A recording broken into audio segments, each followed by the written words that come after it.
Сылқым суы сылдыра бағып, қалың нуы қойнауына көрік берген осы бір аядай ауыл, менің киелі мекенім, кең қарыным. Құс ұшар биіктен төңкерілген қарың ұқсас болғасын, осылай атап кеткен екен. Бір жағында басқан өзені мен Қаратоған, екінші бетінде Жанбөбек суы. Ауыл ішіндегі 40 бұлақ бір арнаға тоғысып, еркелей аққан ерке бұлаққа құлайды. Таяқ қадасаң, мәуелі ағашқа айналатыны да сондықтан. Осындай құнарлы алқапты қоныс еткен бабаларым қандай көреген десеңші. Найманның садыр ұрынан тарайтын ел бастаған көсем, сөз бастаған шешем болған Қарлыға орналасқан.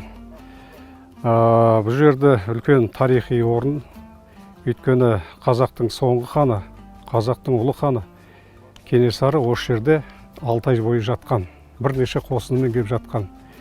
Осы жерде жаңағы соңғы жорығы қырғыз манаптарына қарсы жорығын осы жерде дайындығын бастаған.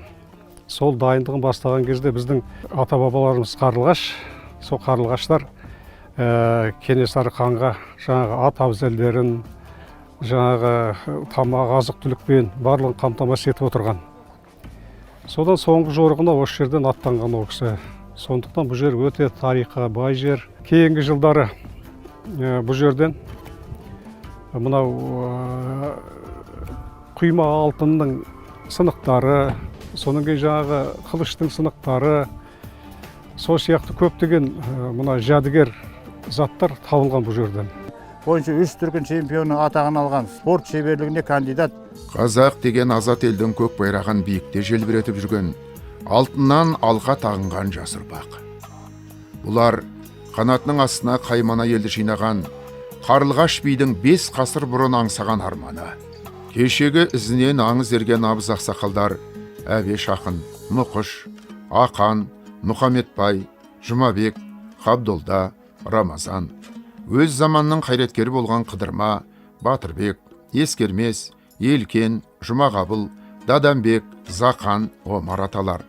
Нар тұлғалы Сымақ, Мәзімбай, Жүніс, Құрман, Қалмақбай, Орыспай, Сайын, Тұрар, Мақатай, Исағұл, Тоғызбай, Ерболат, Намаз ағалар біздің бой түзейтін бақытымыз болды.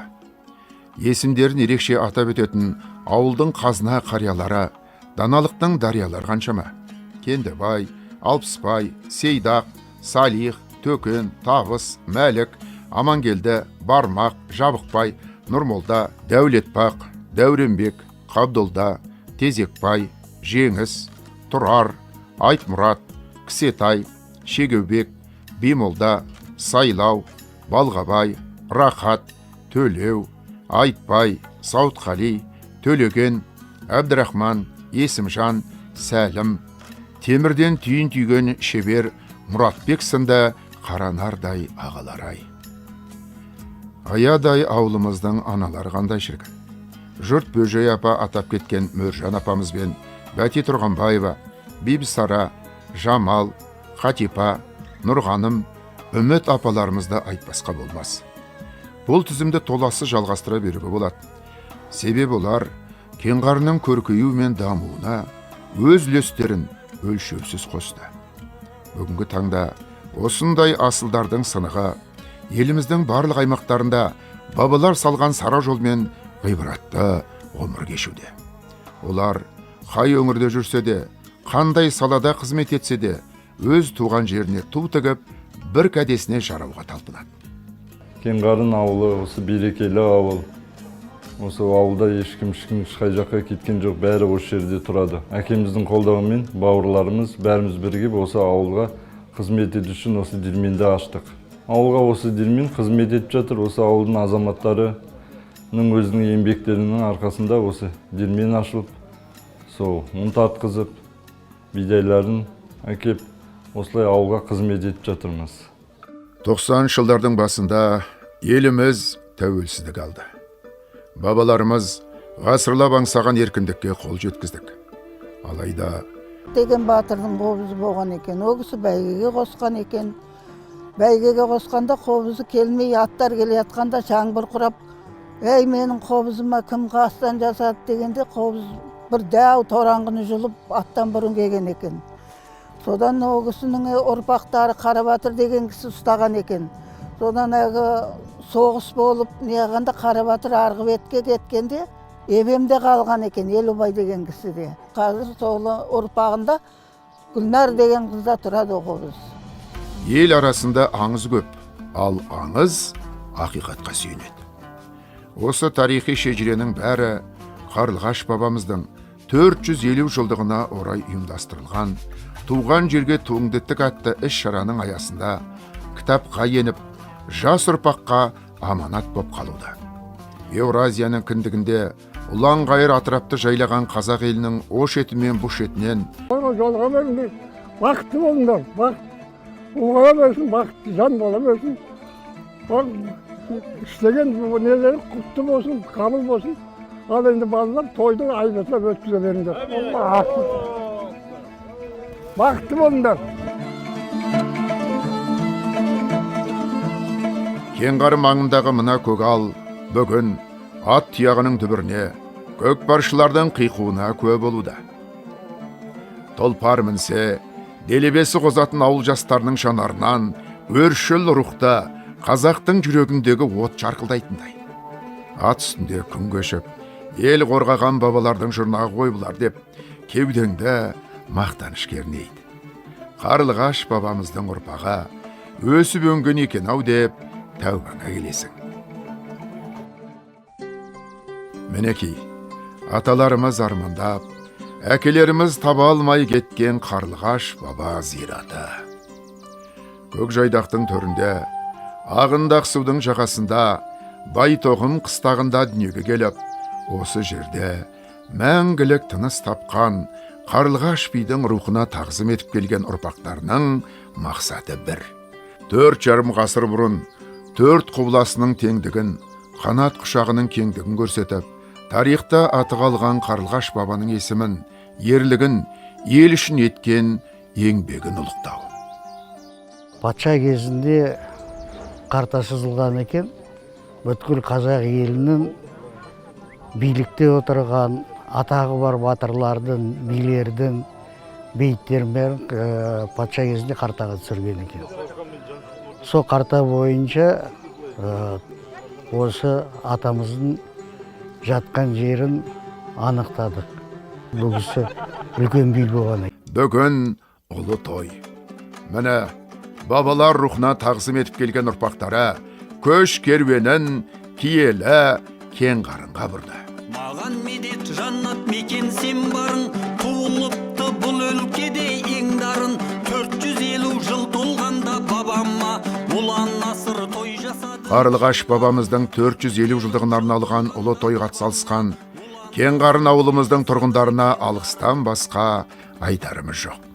Кітап шығару, көкпар ойыны, ас беру, төс белгі, алыстан туған жерін сағынып жеткен ағайынды қарсы алу сынды жұмыстарды ұйымдасқан түрде жұмыла көтерді. Ертеден келе жатқан береке бірліктің әлі күнге қаймағы бұзылмағанын дәлелдеді. Жотасы малға толсын, қырқасы гүлге толсын, қорасы қойға толсын, дастарқаны нанға толсын, көңілдері әнмен жырға толсын деген біледі. Үлкенге құрмет, кішіге ізет көрсету мен бабалар рухына тағзым етудің ерекше үлгісі болған бұл той ұрпаққа өнеге. Адам баласының жұмыр жүрегінде ерекше орын алатын, жылынына жігер, бойына рух қиятын асыл қазына ол әрине туған жер. Түгін тартса май шығатын Кеңғарын, бәріміздің сағынып жететін жеріміз, табынып сүйетін төріміз.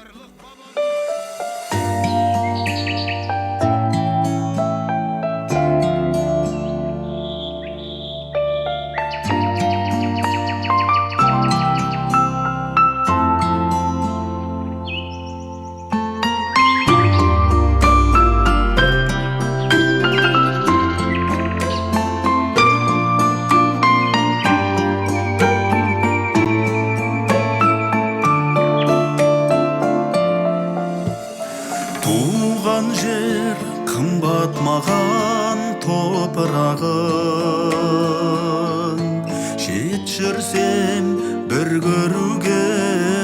асығамын.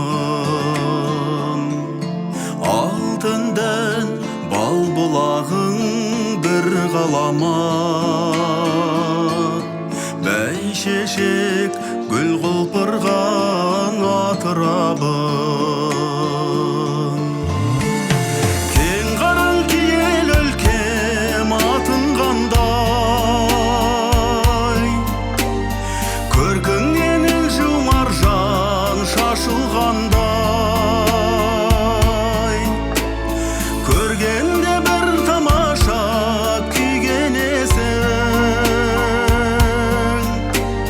жұмақтың жетесігі ашылғандай. Томсық жар байтулақтың арасынан, көргендер көз ала алмай даласынан.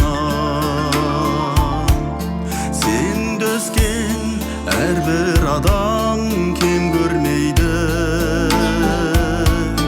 көзінің ағы менен қарасынан.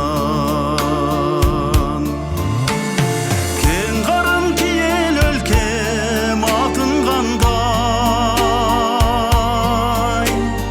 көркіңнен жұмар жан шашылғандай, көргенде бір тамаша күйгенесің. Здравствуйте, мои дорогие согруппники. Я даю вот сегодня видеоотчет. Провели мы это мероприятие, так называемое ас или Кудай тамак, или, чтобы было понятно русскоязычным, это вот помянули мы своего пращура, который 450 лет назад был похоронен на правом берегу реки Ахсу, между реками Бахсхан, возле нашего поселка Кенгарын. И к этому знаменательному дату была приурочена выпуск вот такой книги «Кенгарын киелі ауылым». Тут на титульной странице первый вот медаль юбилейный, который вручали ветеранам-пенсионерам. Что я хочу сказать? В этой книге на 61 странице, вот, можете видеть крупным планом, мой отец Құдайберген Батырбеков, сын Батырбека, внук Нүкежана, который был разделен белогвардейцем в 1926 году вместе с Тургали Ата, которые показывали белогвардейцам, ну как, брод через реку Басхан.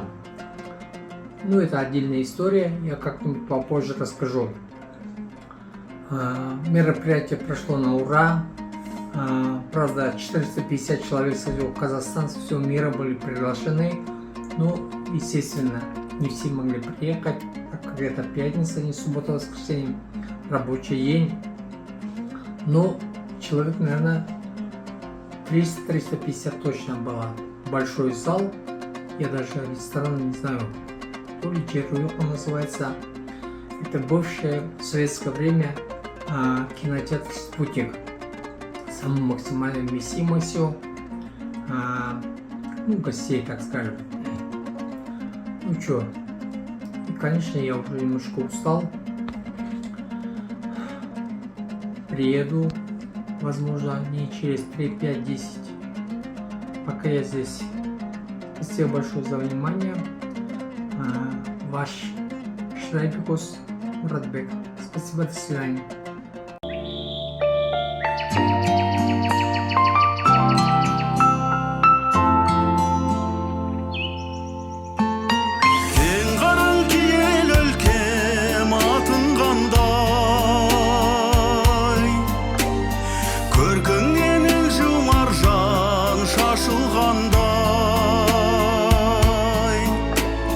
Көргенде бір тамаша күйгенесің.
Алла сенің разылығың үшін, бір Алла сенің разылығың үшін, бір Алла сенің разылығың үшін.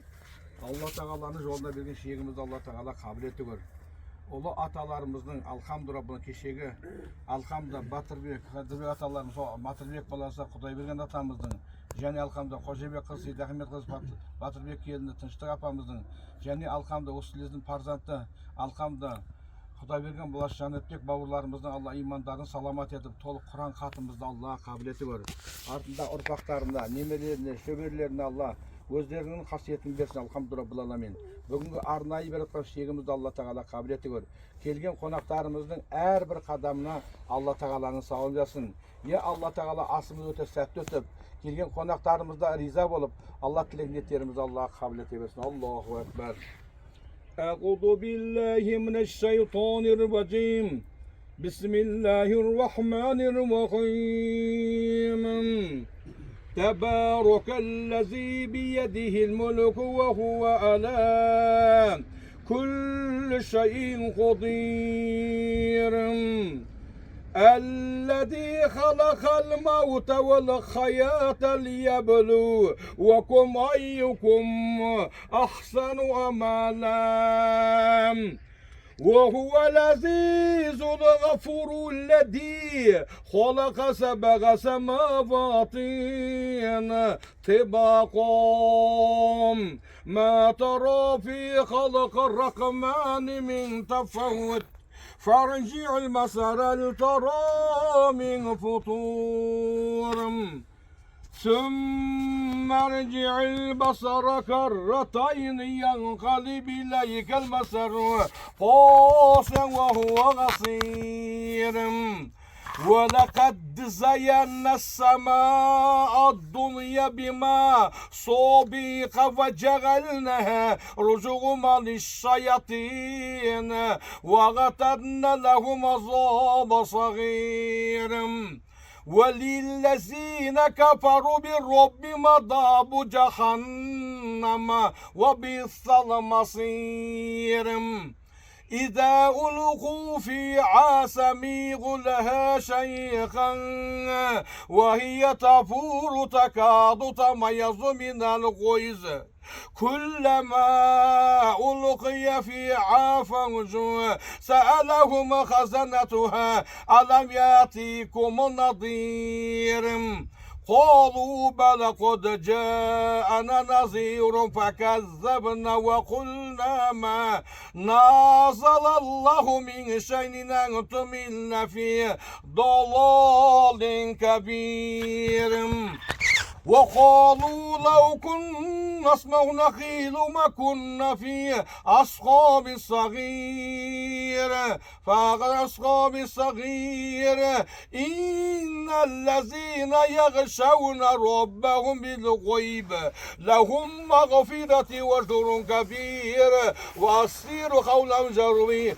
إن ولم بذات الصدور ألا يعلم من خلق وهو اللطيف الخبير والذي جعل لكم الأرض ذلولا فامشوا في مناكبها وكل من رزقه وإليه النشور أمنتم من في السماء يخسف بكم الأرض فإذا هي تمور أم أمنتم من في السماء يرسل عليكم حاصبا فستعلمون كيف نظير ولقد كذب الذين من قبل فكيف كان نكير أولم صبات ويغبزن ما يمسكن إلا الرحمن إنه بكل شيء بصير أما جند لكم ينصركم من دون الرحمن إن الكافرون إلا في غرور أما الذي يرزق مسغ رزق بل شبغتي ونفور أفما يمشي مكبا على وجهه أدم يمشي صبيا على صراط مستقيم قل هو الذي أنشأكم وجعل بصر والأفئدة قليلا ما تشكرون قل هو الذي ذرأكم في الأرض وإليه تحشرون ويقولون ما تزال وقت كنتم صادقين قل إنما العلم عند الله وإنما أنا نذير مبين فلما رأوا زلفة سيئت وجوه الذين كفروا وقيل ذا الذي كنتم به تدعون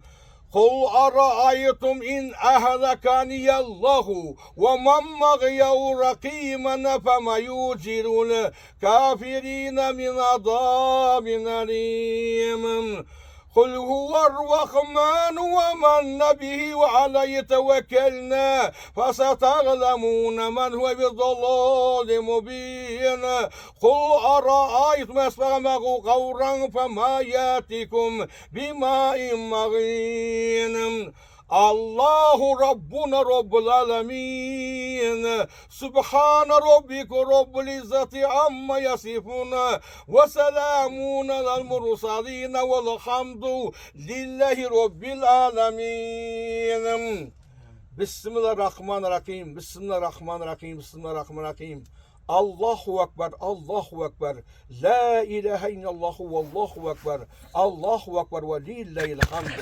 La ilahe illallah vahdahu la şerike leh. Yuhyi yumitu ve huve ala Mustafa sallallahu aleyhi ve sellem'in mübarekuna Peygamber otbası Muhammed Aleyhisselam'ın uldarı Abdullah Kasım İbrahim'de şefaat etun. Muhammed Aleyhisselam'ın kızları Zeynep, Orkuya, Ümmü Gülsüm Fatima, Muhammed Aleyhisselam'ın jarları Bibi Kadişe, Bibi Ayşe, Muhammed Aleyhisselam'ın bağırı Abu Talib ve Hazreti Ali, jiyenderi Hazreti Ali ve Kasım Kusayi Muhammed'in tabiqan, sol avliyatı ırpaqları Abcelil bab, Abdurrahman bab, Ishaq bab, Arslan bab, Kulgoş Mostavi, Madi Muhammed, Koşcan, Kılçık Abdurrahman, Birzada Bağ Muhammed, Temir Koca Allah, Aygoşa Babamazan, bütün arvaqlarga, Xossan Kur'an katım yegeleri bab tabulatın, Allah atalarımız keçege Tölek Atay'dın barpağı son içinde Namır, Sadar, Xardağaş atamızın orpağı tabulatın, Batırbek balası Kudaybegen atamıqlarına başladı. Kudaybegen balası Janat Beknur'a başladı. Jene Alkam'da keçege olataları, Nayman şimdi Karageri, Kettik babamızın tikil ırpaqta tabulasının yel anası, Hoşabek kızı, Sidakmek kızı, Batırbek kendine, Tınışlık apamının oruq şerifine, osa kasiyetli mülk süresine muhasabaptı. Tol Kur'an katımızda arnayı bağışlayımız. Bir Allah'dan rahmat, Peygamberden şefaat olsun. Ya Allah Teala özün yolumuzda şeğimizde, ziyaratımızda, okuyan Kur'an'ımızı Allah özün kabul ediyor dergahında. Ey Rabbim, kiletkan kasiyetli aylarının sultanı olup tabulatın, kurbanlık ayımızdı. Ya Allah Teala kabul edip, o sayda salgan kurbanlığımızdı. İbrahim balası peygamberin kurbanlığınday, Muhammed Aleyhisselam'ın kurbanlığına etip Allah kabul ediyor. Subhanallah bihamdihi, Subhanallah azim, ziyaratımızda Allah kabul ediyor. Allahu Ekber.